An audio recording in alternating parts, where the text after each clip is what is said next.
మళ్ళీ అంటే మంచి రోజులు వచ్చే పరిస్థితి మళ్ళీ రూ. 5కి అన్నా క్యాంటీన్లు కూడా తీసుకురాబోతున్నారు. వీటి ఇలా చేయడం మంచిదంటావా? లేదా జగన్మోహన్ రెడ్డి గారిలాగా అన్నా క్యాంటీన్లు తీసేయండి, ఇసుక రేటు పెంచేయండి, లేదా మందు రేట్లు ఇది మంచిదంటావా? ఏంటి ఎలా ఉండబోతుందంటావు? ఇప్పుడు జగన్మోహన్ రెడ్డి చేసిన దాన్ని ఒక్కసారి పరిశీలన చేసుకుంటే హ్మ్. ఆయన చెప్పినట్లు ఏం చెప్పాడంటే హ్మ్. ప్రజల ఆస్తిని ప్రజాధనాన్ని నాశనం చేయను అన్నాడు అవును. మొట్టమొదట. అవును.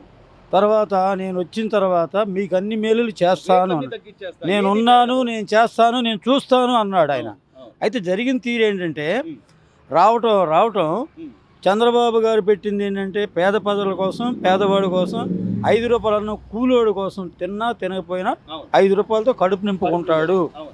అనే ధీమాతో మంచి ఉద్దేశంతో ఆలోచన చేసి ఆయన పెట్టాడు. అవును. తర్వాత ఈయన గారు అనుకోకుండా అకస్మాత్తుగా ఒక్క ఛాన్స్ తోటి వచ్చేసాడు. అవును. వచ్చిన తర్వాత జరిగిన సన్నివేశం ఏం జరిగిందంటే హ్మ్.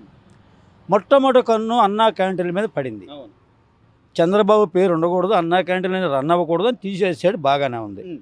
అది ఎవరు సొమ్ముతో కట్టాడు? చంద్రబాబు సొమ్ముతో కట్టాడా? ఈ జగన్మోహన్ రెడ్డి సొమ్ముతో కట్టాడా? ప్రజల సొమ్ము. ప్రజాధనం, అవును. ప్రజా ఆస్తి అది. అవును. అలాంటి దాన్ని తీసేసావు. అవును. బాగా ప్రజావేదిక కూడా అలాగే కూల్చేశారు. బాగానుంది. దాన్ని ఏం చేసావు? ప్రజాధనాన్ని నాశనం చేయనని మాట ఇచ్చావు కాబట్టి హ్మ్. దాన్ని ఏ విధంగా ఉపయోగించావు నువ్వు? అవును. సచివాలయాల కింద ఉపయోగించావు. అవును. చాలా బాగుంది, హ్మ్. తప్పులేదు. హ్మ్. మరి దాన్ని సచివాలయాలుగా ఉపయోగించినప్పుడు ప్రజావేదిక ఏం పాపం చేసింది? అవును. అది ప్రజల సొమ్ముతో కట్టిందే కదా. అవును. దాన్ని ఎందుకు కూల్చేసావు? బలవంతానా? అవును. అది ఒకటి. అవును. తర్వాత హ్మ్. ఇప్పుడు వచ్చిన చంద్రబాబు మళ్ళీ వచ్చాడు కదా. జరిగిన సన్నివేశం అంటే ప్రజలందరూ కన్నీటి పెట్టుకొని హ్మ్. ఆయన రావాలని కోరుకొని అవును. ఒకప్పుడు రావాలి జగన్, కావాలి జగన్ అన్నారు. అవును. ఈనాడు ఏమన్నారంటే హ్మ్. పోవాలి సైకో, చావాలి జగన్ అంటున్నారు. హ్మ్. కాబట్టి హ్మ్. ఇప్పుడు జగన్ గారు, మన చంద్రబాబు వచ్చారు, అవును. జగన్ గారు పెట్టాడు, ప్రవేశపెట్టాడు. అవును. ఏం పెట్టాడు? సచివాలయాలు పెట్టాడు, అవును. వాలంటీర్లను పెట్టాడు. అవును. అది మంచి పద్ధతి అన్నారు, అనుకున్నారు. హ్మ్.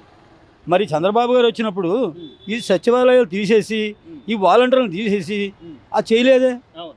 ఒక్కసారి వాలంటీర్లు ఉంటారు. ఇంకా 5,000కు 10,000 10,000 పెంచుతా పెంచాడు. ఉన్నారు. ఒక్కసారి ఆలోచన చేయండి. అవును. చంద్రబాబు గారు ఏం చేశారంటే మాకు రూ. 1,000 పింఛన్ ఉంది, అవును. వృద్ధాప్య పింఛను రూ. 1,000 ఉంది. అవును. ఇంట్లో ఇద్దరు ఉంటే ఇద్దరికి వచ్చేది. అవును. అర్థమైందా? ఒకటి వికలాంగురాలు ఉండి, తర్వాత మేనో ముసలోడు ఉండి, అవును. భార్య భర్తలకు ఇద్దరికి వచ్చేది. హ్మ్. వైఎస్ రాజశేఖర రెడ్డి ఉన్నప్పుడు కూడా అలాగే వచ్చింది మాకు. అవును. ఈయన గారు వచ్చిన తర్వాత ఇంట్లో ఒక పింఛనే ఉండాలి అవును. అని మొత్తానికి తోకలు కట్ చేశాడు. హ్మ్. కట్ చేసి ఆ ధనమంతా ఏం చేశాడు? హ్మ్. కొంతమందికి అమ్మఒడి కానీ కొన్నేసాడు. అవును. కొంతమంది తన ఖజానాలోకి పంపించుకున్నాడు, తాడేపల్లి ఖజానాలోకి. అవును. అక్కడ జరిగే సన్నివేశం చూడండి. వాళ్ళకి భోజనాలు కానీ, వాళ్ళ ప్రయాణాల ఖర్చులు కానీ అవును. ఎంత విపరీతమైన ఖర్చు ఉందో తాడేపల్లిలో. అవును. సో బాబాయ్ ఇంత తెలిసిన ఓటరు మరి 2019 అప్పుడు ఎందుకు జగన్మోహన్ రెడ్డి గారిని అంత గుడ్డిగా నమ్మాడంటావు? ఆయన నమ్మి ఎలా ఓటేశాడంటావు?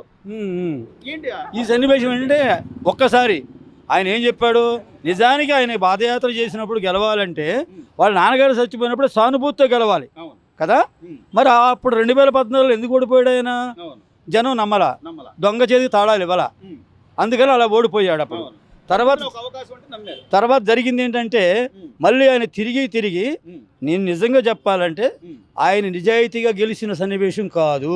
కారణాలు ఏవైనా కానీ సరే వచ్చిన తర్వాత నేను విన్నా అన్న వ్యక్తి, నేను అన్ని రేట్లు తగ్గిస్తా అన్న వ్యక్తి, కరెంటు బిల్లులు పెంచి, నిత్యావసరాలు పెంచి, చెత్త పన్ను వేసి ఇన్నిటి మీద అంటే ఈ వ్యతిరేకత ఈ రోజున 11 సీట్లు కూర్చోబెట్టిందంటావు జగన్మోహన్ రెడ్డిని? 11 సీట్లకి ఏంటంటే అసలు అది కూడా రాకూడదు లెక్క ప్రకారం. అయితే ప్రతి ఓళ్ళు కన్నీటి బొట్టు గార్చారు. చంద్రబాబు నాయుడు లోపల పోయినప్పుడు, ఆమెను భువనేశ్వరమ్మ గారు తిట్టినప్పుడు ప్రతి ఆడవాళ్ళు మగోళ్ళు బాధపడ్డారు. అవును. అది ఇంకొక విషయం ఏంటంటే తాలిబొట్టు కడితే పెళ్ళం అవుద్ది, హ్మ్.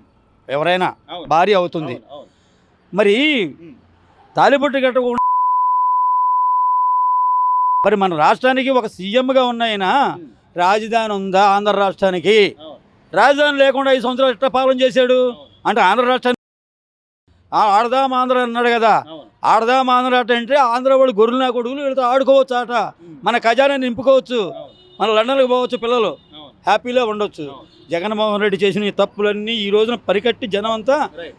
ఒక్కసారి రివెంజ్ చూపించారు. రైట్. ఇక్కడ ఇప్పుడు రైతులు- ఈ రోజున చంద్రబాబు నాయుడు గారు చెప్పినట్టు మెగా డిఎస్సి అన్నాడు. మెగా డిఎస్సి మీద మొదటి సంతకం, అలాగే అన్నా క్యాంటీన్ల మీద రెండో సంతకం చేయడం కానీ ఇవన్నీ కూడా అంటే ఒక రాష్ట్రాన్ని పాలించే వ్యక్తి ప్రజలకు మంచి చేయాలి, ప్రజలకు మేలు చేయాలనే కోణాన్ని ఎలా చూస్తావు బాబాయ్? ఆయన కారణం చూడాలంటే ఆయన గారు అసలు వచ్చిన కాడ నుంచి రోడ్లు అధ్వాన స్థితిలో ఉన్న రోడ్లను బాగు చేసింది ఆయన. అవును.